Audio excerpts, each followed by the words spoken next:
Welcome to On the Ground with me, Nadia Willifeed, on the Life with Impact podcast. It's great to be in studio with Dr. Colleen Nell from Gesond here in Pretoria East. Colleen, for those who don't know you, which I suppose are quite a few of our listeners who haven't heard of you before, kindly tell us your practice, what you specialize in, how long you've been in practice as a doctor, just a little short introduction about who you are and what it is that you do. Hi, Nadia. Thank you. Yes, I started this private practice of mine about a year ago here at Waterkloof Rand Centrum. It is here in Erasmus Rand.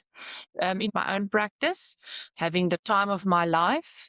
My fields of interest are basically chronic disease. I can do all kinds of general practice. So I obviously handle acute conditions like your influenzas. No, that's daily practice. But my special interests are endocrine issues, hormone issues, weight loss. I do some Botox as well, and then we have an IV bar. So at the Ivy Hub, you can come for any booster drips, especially our sports patients that prepare for things like the Argus or Roof of Africa or those type of things. I enjoy nutrigenomics. So that is basically where you use your genetic makeup and basically base your nutrition on what your genetic makeup needs. So for that, we do DNA tests, and then I basically give you some advice according to that. Okay, so all of that, a whole mouthful, just to say that she knows what she's talking about when it comes to your health.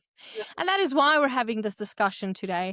And we're basically going to focus in on just certain elements of her speciality.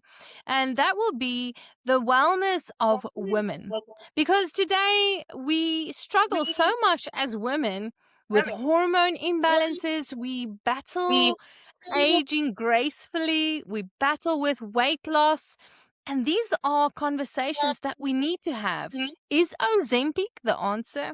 Is Botox really going to make a difference? Is it even good for you? Or is it harmful? So these are the kinds of discussion, Dr. Nell, that we want to have today. So when we say women's wealth, or not wealth, wellness, when we say women's health and wellness, what does that encompass? In general, with women, it can be a complicated thing, as we as females are quite complicated. We have the privilege of being complicated, but that often leads to a few problems. I guess when it comes to females that I see for these specific issues, it will start from the younger age group that comes for weight loss issues. And then as you grow a little bit older, you struggle around perimenopause. So that's the things that I see a lot. Patients will present, apart from struggling with weight, there's a lot of struggle around emotional issues, burnout, emotional control, those type of things. And patients, especially females, they think that they're just not coping. So the complaint that you'll have in front of me, it's either a tearful woman who's just not coping with life, or someone that's overweight and eating salad leaves every day and not losing a gram. So there's different phases of life that brings about different concepts. But the main thing we must understand, none of the interventions can really be successful if it's not tested adequately and if the whole human is not being addressed. Everything around it, from how you are living at home, how your emotions are, how you're sleeping, what you are eating, whether you're exercising, and then obviously your genetics as well. Not everybody will lose weight on his Ozempic if it's, for instance, a thyroid issue, or you will struggle if we haven't addressed your menopause issue. So there's many aspects that we need to address. Some patients will successfully lose weight just by doing whatever is the next fad diet, and it's probably because their genetic makeup allows them to do so.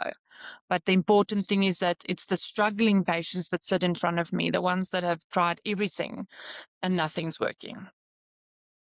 So if a woman comes to you and she sits in front of you and she says to you, doctor, I have tried Ozempic and it hasn't worked. I have tried the detox diets. It didn't work. I've tried exercising. It's just not making a difference. What must I do? What is it that you say to them? Well, firstly, I'll ask them what are they doing other than this injection. You get your main thing that I often find with patients is patient compliance.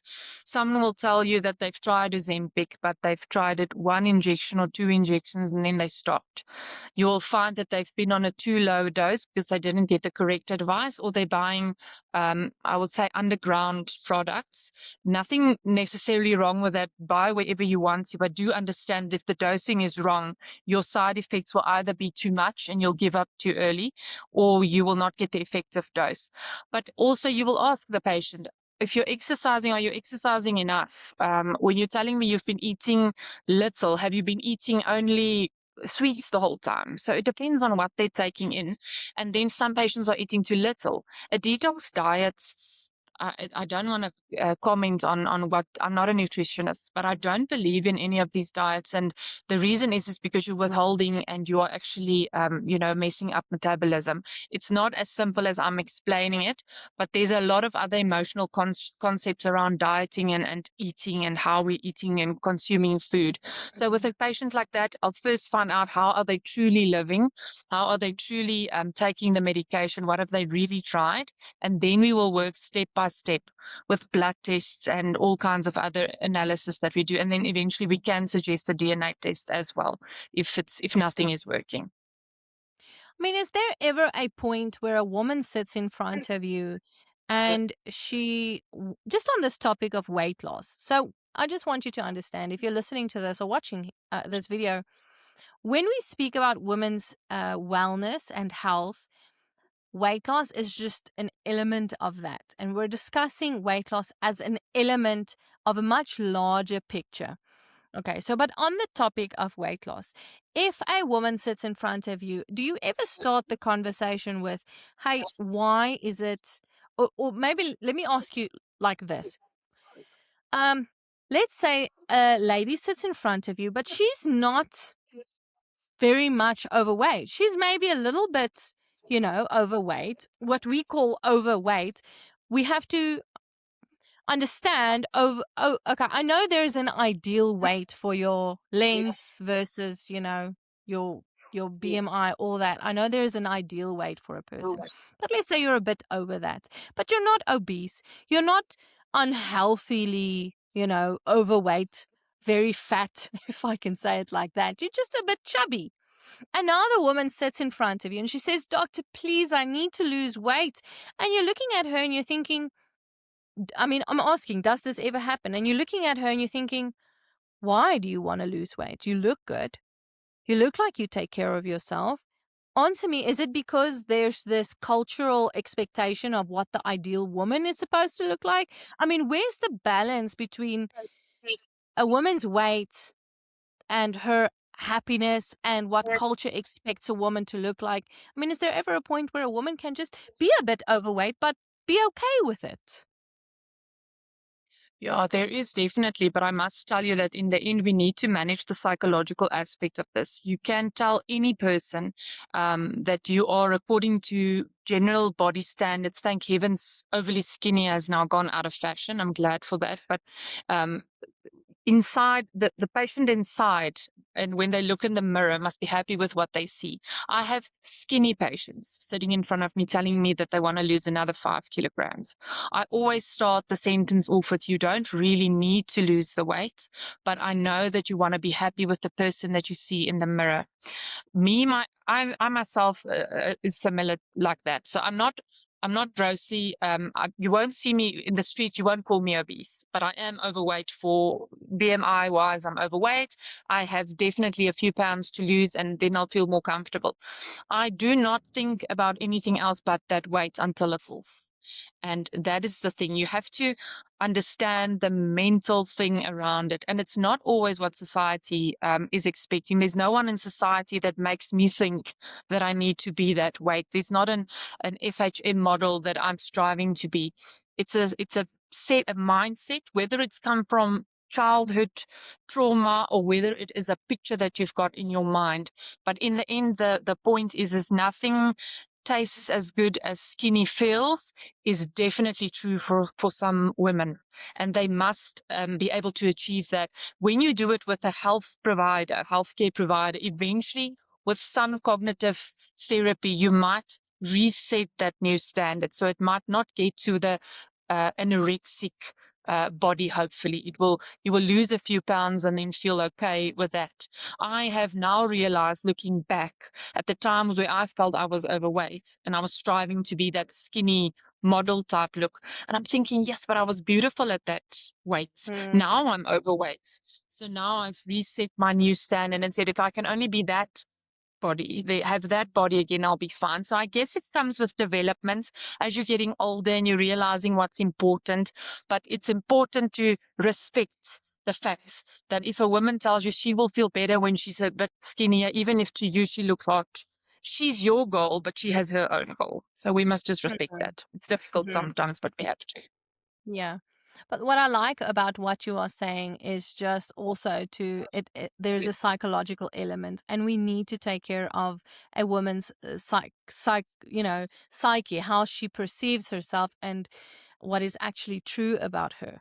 I think that's Definitely. so important. That's why it's important to have people who speak the truth to you around you. You know, you might think and feel, oh, I'm so ugly, I'm so overweight, because you've just been uh, e- e- um, um, you've been exposed to cultural standards of beauty, but actually you are very beautiful, but you just don't think so because culture has set like a standard, you know, and you don't see yourself adhering to that standard. And so it's so important to have people who speak truth to you and to be able to trust what they also say so that you can have a good idea of self, a healthy one, a truthful one, and not just, oh, I fall short of the standards of culture. But okay, so we've spoken about that.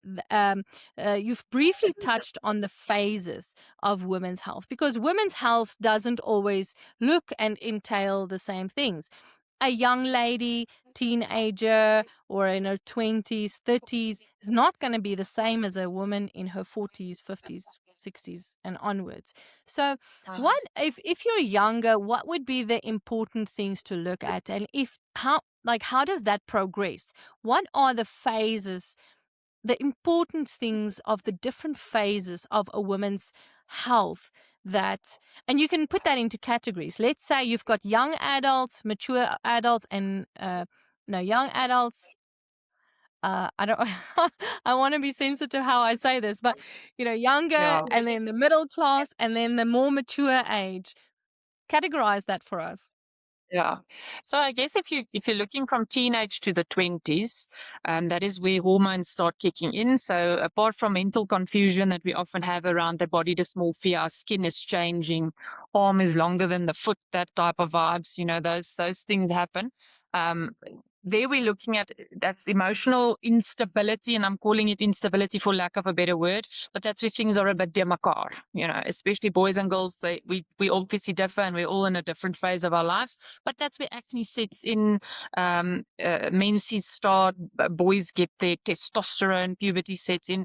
So there's often some weight issues there as well, skin issues, bodies developing. So there we look at, I think, adequate nutrition and adequate exercise. And it's here where it's actually crucial to start actually the process of getting proper nutrition, a proper body image. And it's the most difficult time to do so. So I guess the most challenges you will get there, but eating disorders and stuff, if we're still talking about weight and those type of things, that can really easily set in there. And that can often happen with bullying and those type of things. Important, what I tell young females there when they're dieting too hectically, I will say, listen, this is the time where you're actually working on your bone density, muscle development, your fertility eventually. And it's difficult to talk to a teenager about wanting to be a mother one day. So it's a difficult time in their lives. But luckily there, the machine is still functioning quite well. So if you are not the very extreme anorexic patient or the very extreme, shall I say, in the men's side, the one that gyms so much, then you're actually okay. The body still produces what it needs to. There, I just want to emphasize on good nutrition, good sleep, good mental well-being. You'll often have the females going on oral contraceptives for their skin, that type of things. Late 20s to the 30s, not much there, but I guess that's where bad habits can set in. Right? That's where we are actually free to live our lives, legally. And as we're drinking and eating and that type of thing, social structures develop. Not much happening on the hormone side. You will easily there want to start a family. There you will realize where infertility sets in and those type of things. I often look at thyroid problems, their menstrual issues, iron deficiencies, those type of things. I think the period of time where we really struggle is where we diet the way we used to, and we don't lose the weight as fast as we used to, and that's around perimenopause. And we don't like hearing it, ladies, but it is really around the 40s. You're still having your period, but be honest, your knees and your body and your skin and everything's changing, and you're more irritable than usual. So you'll see mood changes. You'll have to go for mammograms, those type. Your risk of cancers increase, more inflammation, bone density needs to be looked after. That's where estrogen starts declining and those type of things. And that's also where lifestyle diseases start, where you're paying your dues for your sins in your cities. So I always, the saying is that genetics is the gun and environment is the trigger. Age is the trigger as well. It's one of the triggers that actually will bring on your lifestyle diseases or your genetic diseases. Mom and dad had hypertension. I now developed hypertension in my 40s, those type of things. So I get a lot of endocrine questions, hormone questions around the 40s. That's where the ladies come in and say, listen, I'm tearful. I have no libido. I can't lose weight. I have no energy to exercise, those type of things. So that's where we really start intervening. In your cities, you still think, you're immortal. So we kind of live life to the maximum. Mm, mm. That's true. And so when do you okay, so that's 40s. What about 50s, 60s, 70s? What are the health problems that you look at in those? I guess in your 50s, 60s, and 70s, it gets to now you're paying for what you didn't fix in the 40s. So if the problem didn't pitch up in the 40s, then it will definitely pitch up in the 50s if you haven't made any lifestyle changes. But then you're looking at actual menopause in females, and then different Mm. stage of their lives. Often you will find in ladies, if we're looking on a mental perspective, it will often be where children are leaving the house. So there's empty nest syndrome with depression, all of a sudden losing your sense of purpose, nothing really to do. Marriage is slightly can be a bit rocky there because now all of a sudden you have to like your husband again. There's a conversation that needs to happen because there's no conversation Yeah. around lunch for Yeah. kids and driving around. So it's a different type of life. And then having that together with low estrogen, that is actually, I think, the next weapon of mass destruction should be a menopausal female placed in a cannon or something, because we can easily win a world war for that. So that is the one thing that we leave that out because it's a change in our lives we don't want to mention. We hate the idea of thinking now, no, suck out. We're old. Mm. We're not. You don't feel pretty anymore. There's a lot of funny things that go on in our mind when no estrogen is there. It's bad when it's there, makes you crazy, and then when it's not there, you're crazy again, and it's not really crazy, ladies. You just feel crazy. So there's important. You get this ladies coming in with severe depression and a loss of sense of worth. And then the weight also struggles to go down. And then there's emotional eating coming in and that type of thing. In your 60s onwards, I think there more the ladies have made peace with most things. So if whatever didn't explode by then you've actually made peace with life. Important there is that we need to focus on weight bearing exercises to actually maintain bone density and those type of things. So in regular dermatological checkups, mammograms, pap smears, all of those things are important, but they're actually important from early in life. It's just there where symptoms might become more prominent. Yeah. Okay. So w- it's it's clear that as we age, our the discipline or the responsibility to take care of our health increases. We might get away with being lax with it in our youth, but as you mature as a woman, there are elements that you really need to take care of, uh, just in to ensure that you maintain your health. And the question then becomes, how do you age gracefully, accepting the changes? Because as you are mentioning, doctor, that um, as ladies age, you find that they sit in front of you with severe depression, not just because their kids have left the home, but because the face is wrinkling and the hair is thinning out, and maybe, the weight's not coming off as it used to, and the exercising is becoming more difficult because the knees won't bend as smoothly as they used to. So all these things that you used to find maybe a little bit easy or comfortable, whatever, these things are changing, and so it's difficult to maintain those things. And so the question then is, as ladies are facing these changes, what is the balance between accepting what's happening to you as you're growing older and becoming more fragile and things like that, more aged, um versus, hey, I can put Botox in my face, I can put fillers on my face, I can do permanent makeup, I can wear extensions to fill my hair out, I can use Ozempic to lose the weight. I mean, where's the boundary between healthy aging and really going too far into the let me do something about it, if that makes sense what I'm asking. Yeah. Yeah, I guess remember that the main issue here, or the main message here, must always be prevention is better than cure. So let's just emphasize that if I can give a message to the young me, um, or the child version of me would be live more healthy, exercise more, do strength exercises, do less things that hurt your knees, wear sunscreen for heaven's sake, and then eat more food that's low in inflammation. So if there's a message I can take across, is consistent healthy habits from young is the best recipe to age gracefully. But now we're at where we're at, and gravity will take its toll, and age will take its toll eventually. I think, again, what you see in the mirror and what you feel inside the body that you live in is your own decision, or how you feel. That's a perception that you have. I do believe that you can go to any length to make yourself feel great. I don't think there should be a boundary. Every person must decide their own boundary. Beauty lies in a wrinkly gray person, just as it lies in a beautiful colored hair with beautiful skin. There's beauty in all of that. The decision lies with you.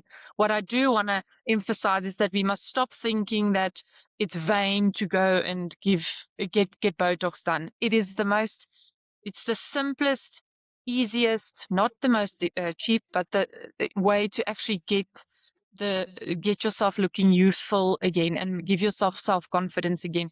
The belief that a night serum is going to take away your wrinkles, that's just insane.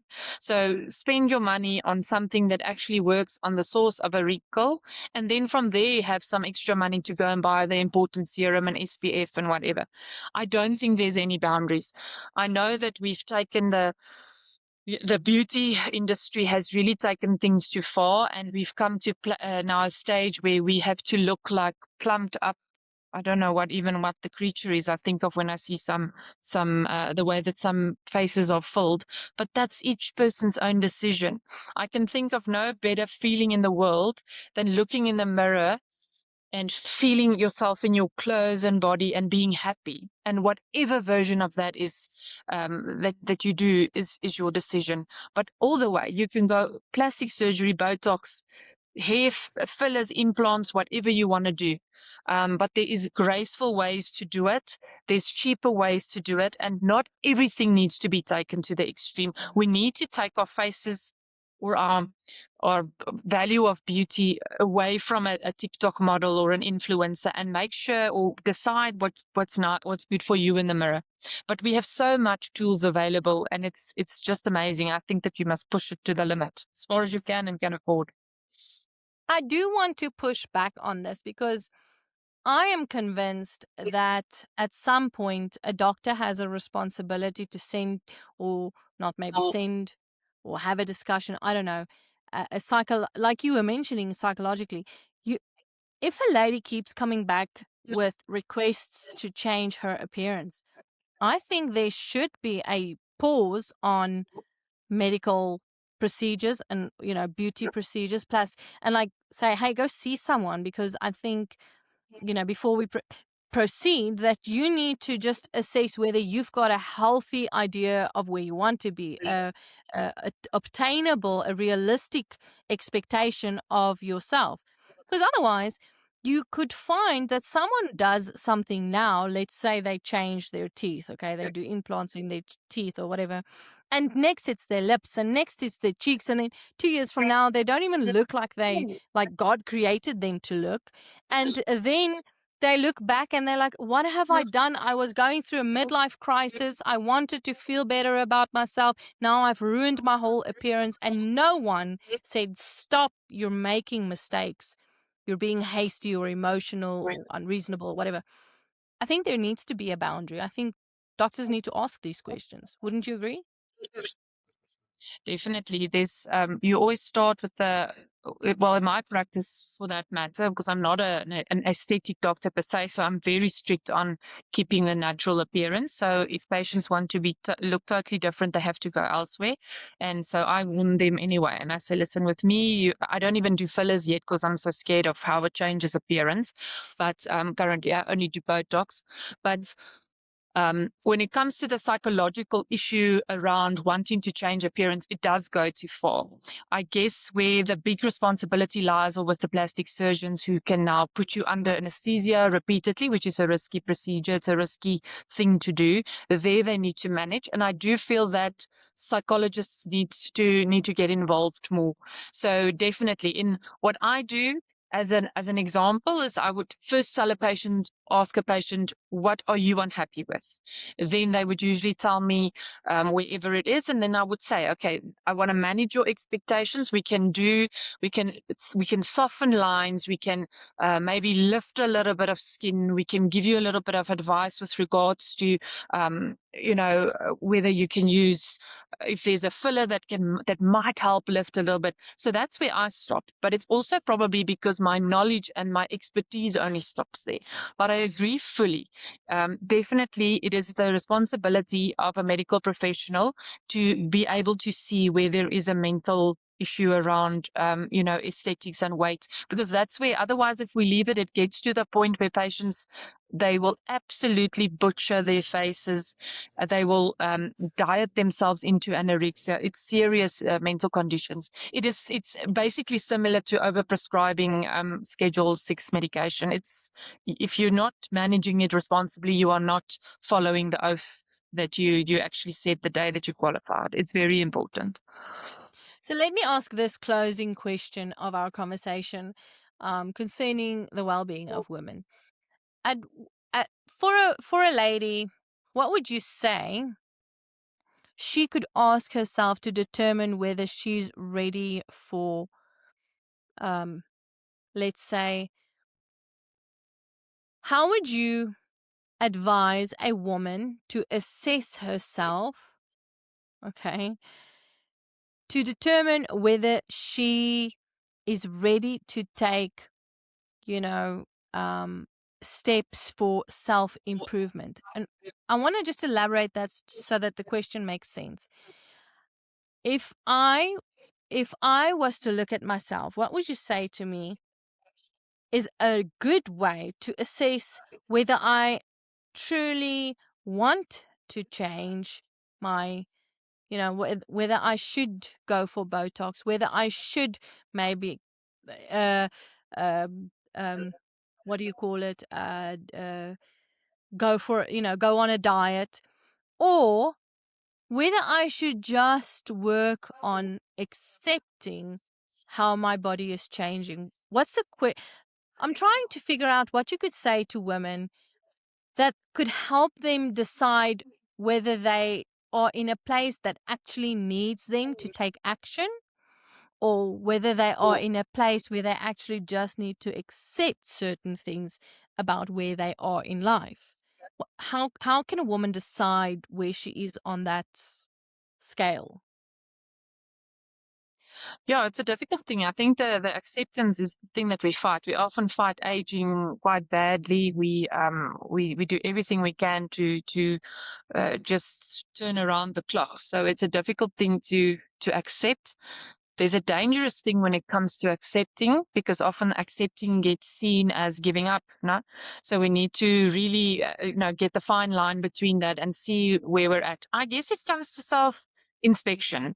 If I buy a race car, clearly I would like it to drive fast. So I'm not going to be driving on roads full of potholes. I'm probably not going to drive in a country where there's a speed limit. So I would also like this car, fill it up with the best fuel and then drive as fast as I can. So it depends on what I want from my car. If I just want a car from here until to drive, from here to Cape Town, it will probably be something that's fuel efficient, drive slow, and can fit more people in. Same with the body. What are you trying to achieve? Are you trying to prepare for a healthy life when you're older? So then it is important to take weight off the joints. And it's not to do with the size of the Mm. body necessarily. It has to do with how well you look after your joints.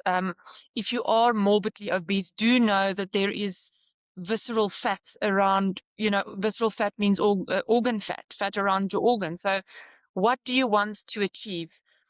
I think that we're never gonna, in life and in society, we're probably never gonna achieve the point where a lady that wants to look younger and wants to be skinnier is ever gonna accept the aging process necessarily. What I want to motivate women especially on is saying that look in the mirror and then switch off the lights. That's probably where you can start, and then feel feel how you feel when you don't see yourself. So if the little fat rolletjie around the stomach is bothering you, it's lying next to you at night and it feels like an extra partner in the bed and you don't want it there, please by all means go and exercise and get rid of it. But if it doesn't bother you that much, switch on the light again and make peace with what you see. Go buy clothes that fit your shape better. Get someone Mm. that is a bit of a image consultant to make you buy better clothes that fits the body so that you like what you see. In the end, you will never be able to convince anyone that they are beautiful if they don't believe it. And this comes in with psychology and self acceptance. I don't think there'll ever be a point. It will be an Mm. inner development, an inner acceptance, which is very hard. It's a very hard thing. I know that if you take care of your body, if you eat healthy, and if you exercise as much as your body can tolerate, you will feel good regardless of how you really look in the mirror. It's often because we're using Ozempic, but we don't want to exercise. We still want to drink alcohol, and so we still feel awful about ourselves because we're not really doing the other things that feeds the soul in a good way. Get yourself connected with the right Mm. friends. Surround yourself with a good church. Those are things that feed the soul together with what the body can achieve. In my opinion, then you find you'll be content with what you have. Yes, I like that assessment. I hope that this discussion has been helpful for you. This is Dr. Nell with her expertise, her practice Gesond here in Erasmus. Where did you say it's? I know it's Waterkloof. Pretoria East. That's what I call it. Yeah, I also get confused sometimes. It's like it's here, but it's the other name. Waterkloof Center in Erasmus Rand. Yeah. There you go. So you're welcome to pay her a visit if you need to look at some of your wrinkles. You want a little bit of Botox, or you want to talk weight loss or hormone treatment. Whatever your wellness or health needs is. If you are a woman, I think even a man, right, Doctor Na, you Definitely. work with men Yeah. as well. Yeah, I Yeah. know. So I even vote. yeah. Yeah. Yeah, even if you just want a consultation on maybe, what you need to be looking at your age, or you just want to have a discussion, contact her, reach out to her, and she'll be able to help you with that. That's our discussion on women's health and wellness. If this conversation has been good, remember to share it with someone. And also subscribe to the YouTube channel, like, follow, share, do all those things that keep the algorithm happy, in order that we may share all this good content that we are putting out. Thank you for signing up, for listening, and for engaging in this conversation.